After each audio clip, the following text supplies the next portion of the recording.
Greetings and salutations, Dave, or I guess technically I should call you Dead on Dave. This is Christopher Daniels. Hey everyone, it's the Native American Tonka. Want to give a big shout out to Dead on Dave. Dave, this is Leon White, Big Van Vader. Dead on Dave. What's up, man? It's the coach. Hello, this is the hardcore legend Mick Foley, and I know when I want to keep up with the latest in wrestling news from around the world, I check in with Dead on Dave Productions. He covers a wide variety of wrestling topics, including the career of the hardcore legend. Don't miss it. Dead on Productions. Yeah.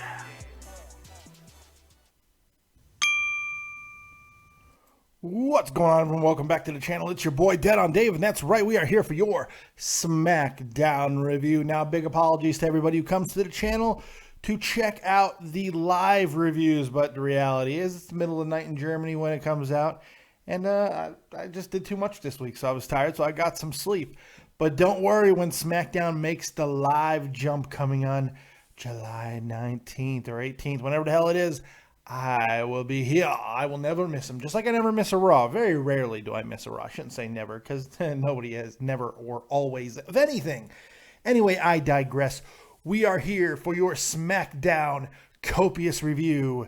And we're going to do it old school, man. If you're a fan of this channel, you've been around for a long time, you've been checking out what we do here, then you know we used to do only recorded reviews. We never did live reviews. We used to only do recorded shit.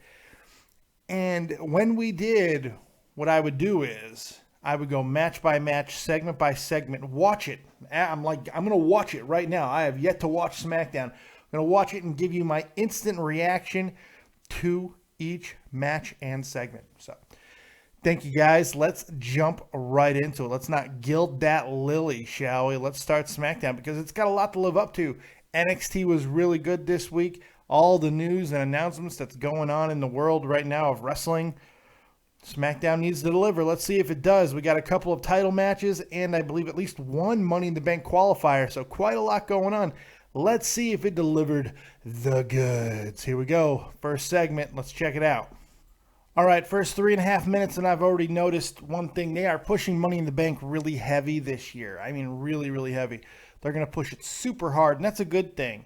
But I hope this is not a telltale sign for the rest of SmackDown where it's going to be a heavy Raw review night. I hate those SmackDowns. They need to get away from that. The other thing I already am not happy about is the fact that Mauro Ranallo just called Michael Cole the voice of Raw, or the voice of WWE. I hate when they refer to Michael Cole like that because he's never going away. No. All right, so he's in the ring and he's about to do an interview.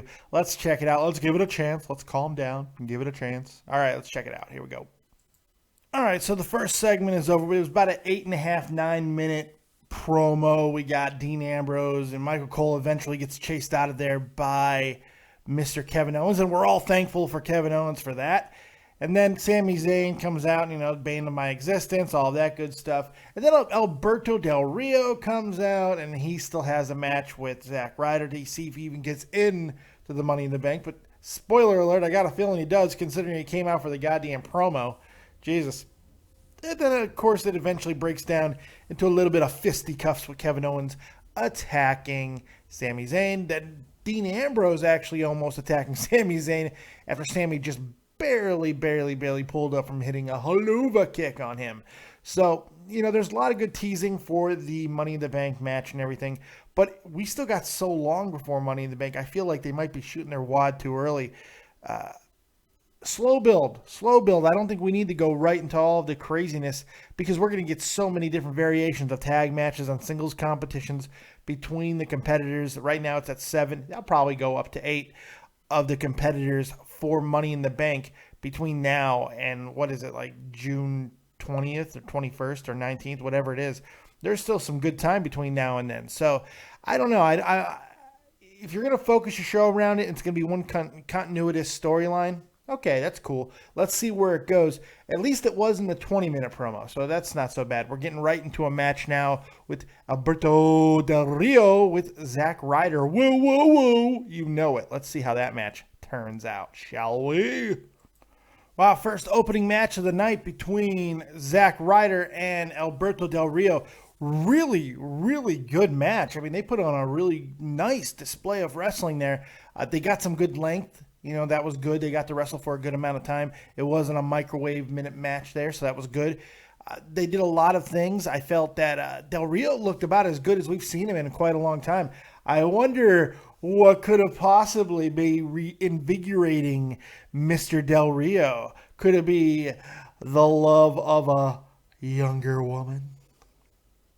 You know what? If I had Paige to go home to every single night or back to the locker room every single day, I'd probably be doing that well too. No, actually I'm not, because I'm fat still. Anyway, Zack Ryder put on a hell of a match, man. He's been doing so much better as of late. And that's not to say anything. We shouldn't be surprised, because Zack Ryder's had a really good career, even with like all the jobbing and everything. The guy does put on great performances. And tonight was one of his better ones, man. It was really, really good. In there with Del Rio, back and forth action, some nice teasing at the end there. It looked like Zack Ryder had the match. It felt like a bigger match than where it was seated on the card, which is always nice. So good match, good opening match, and Alberto Del Rio moves on to the Money in the Bank ladder match. Perros. Let's see what's next, shall we, on SmackDown. So after some recap from Extreme Rules and Monday Night Raw, we get the next segment, which is Enzo and Cass. Because I am Enzo Amore, and I am a certified G and a bona fide stud. And you can't teach that. And this right here, this is Big Cass, and he's 7 foot tall, and you can't teach that. Bada boom, realest guys in the room, how you doing? That's right. Big Cass and Enzo back together completely. It seems like Enzo looks like he might even be ready to wrestle very soon. It looks like Monday, as a matter of fact, he'll be making his debut, re-debut, his comeback, whatever you want to call it, his return.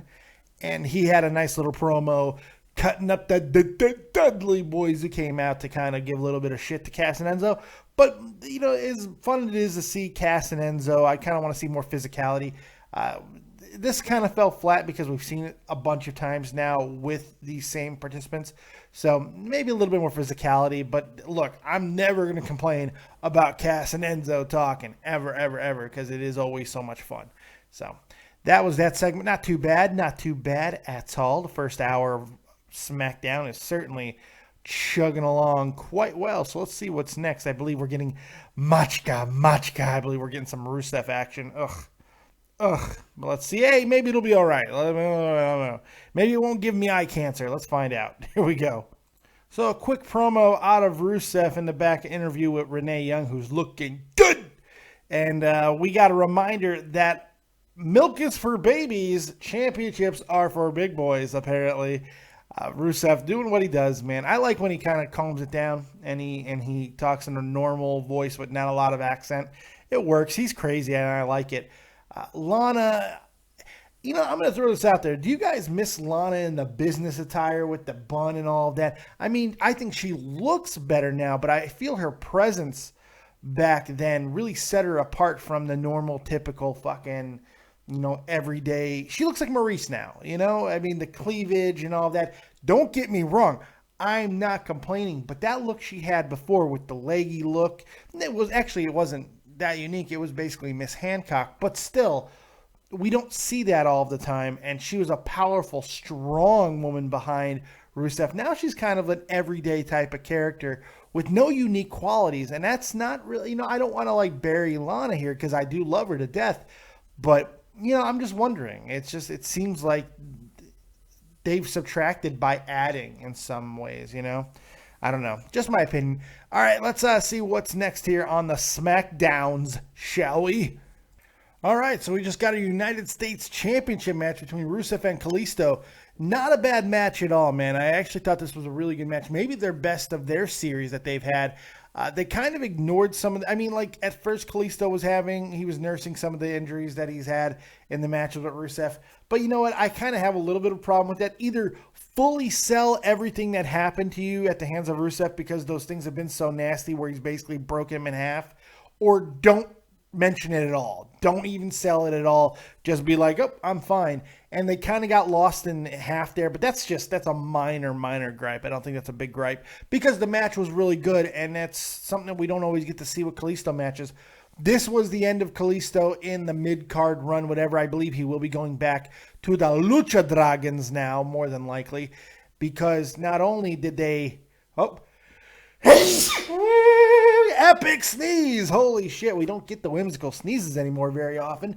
Good Shiza, mein Kaiser. Anyway, so more than likely this is the end, my friend, of Callisto, because not only did they give him his rematch, but he got bailed out at the end of the match when Rusev was going to inflict more damage on him by introducing more than likely Rusev's next opponent, Titus ONeil. Holy crap, Titus ONeil, yes, he's back from suspension, and he looks like he might be getting a push. This might be a little bit of a, hey, you know what, maybe we overreacted. Sorry we made you miss WrestleMania.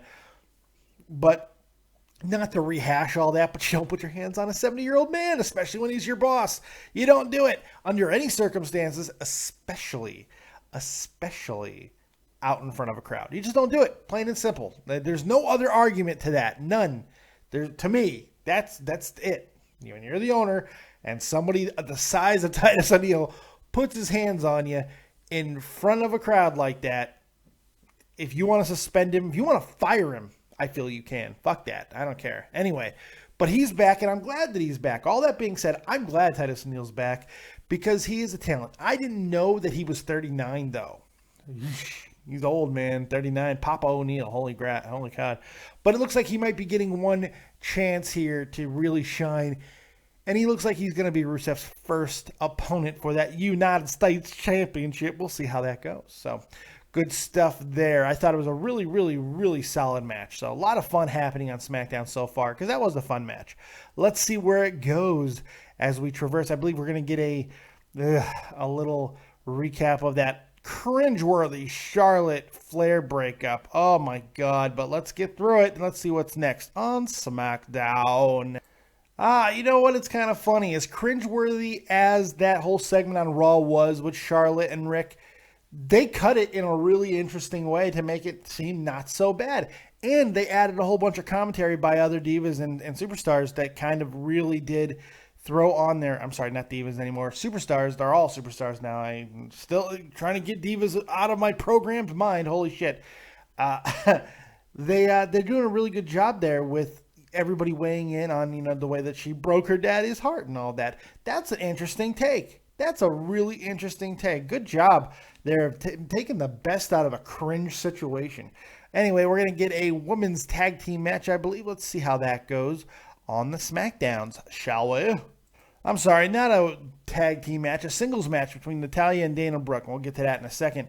What I'm noticing, though, Lawler is ripping into Charlotte. Lawler, the heel commentary, who earlier in the night has said that a wrestler should just come out and say that he's not as good as another wrestler instead of fighting him.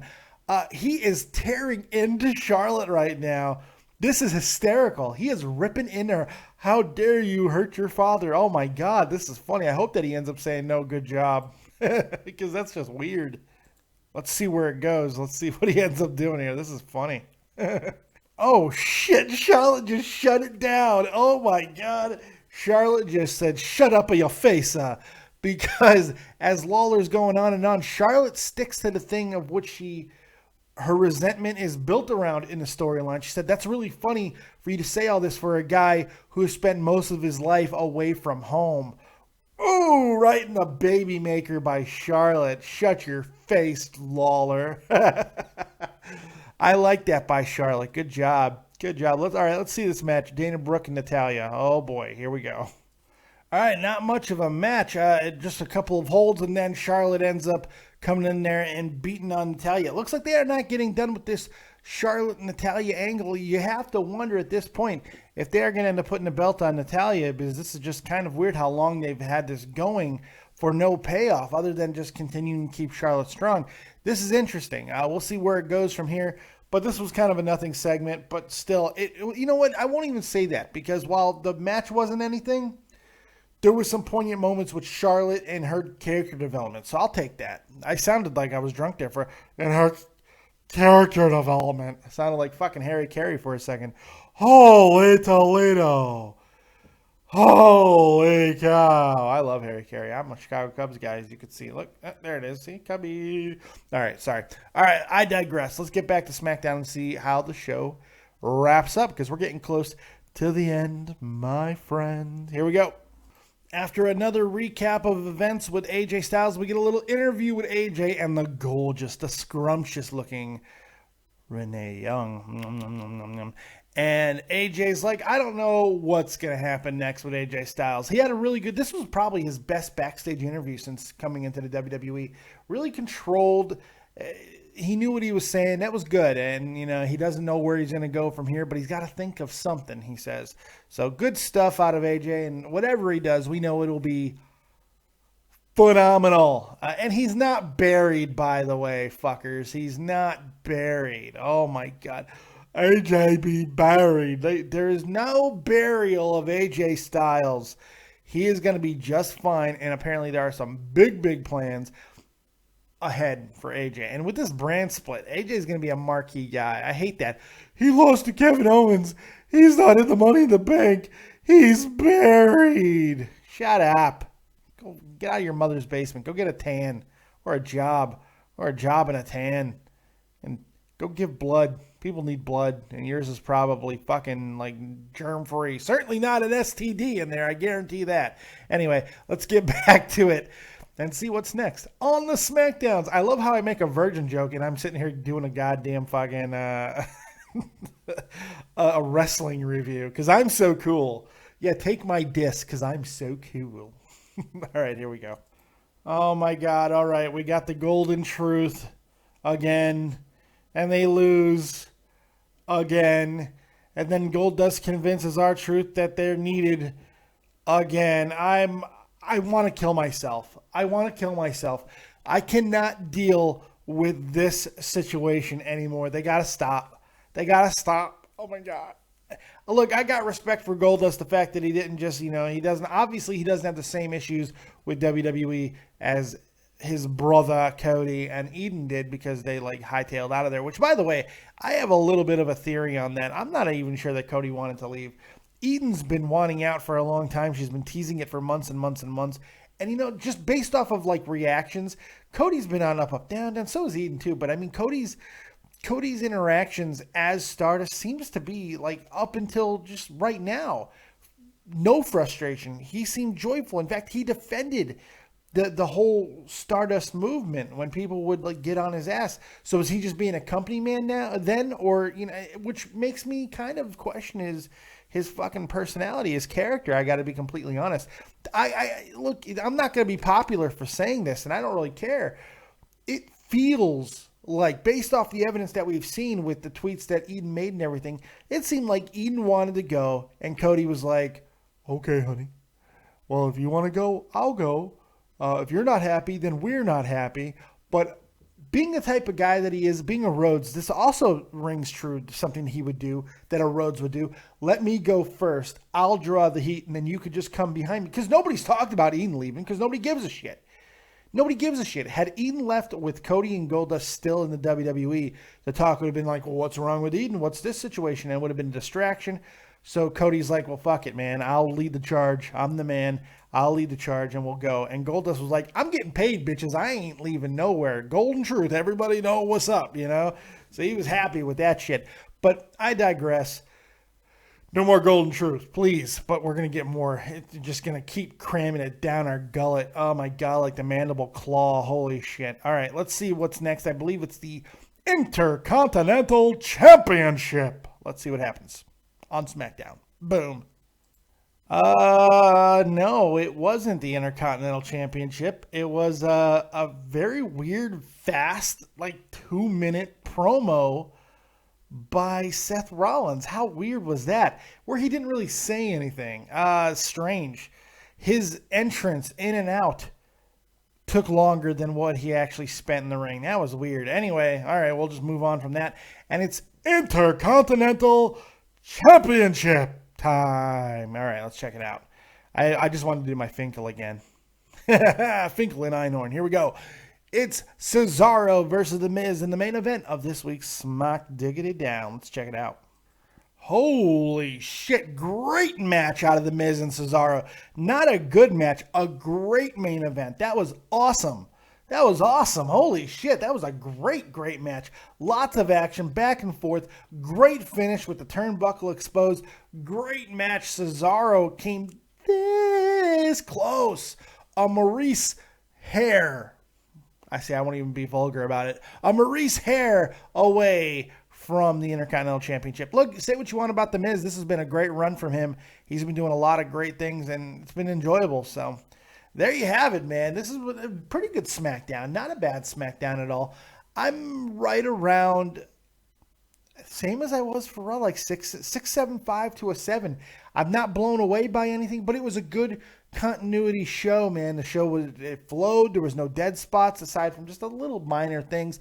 Other than that, it was solid.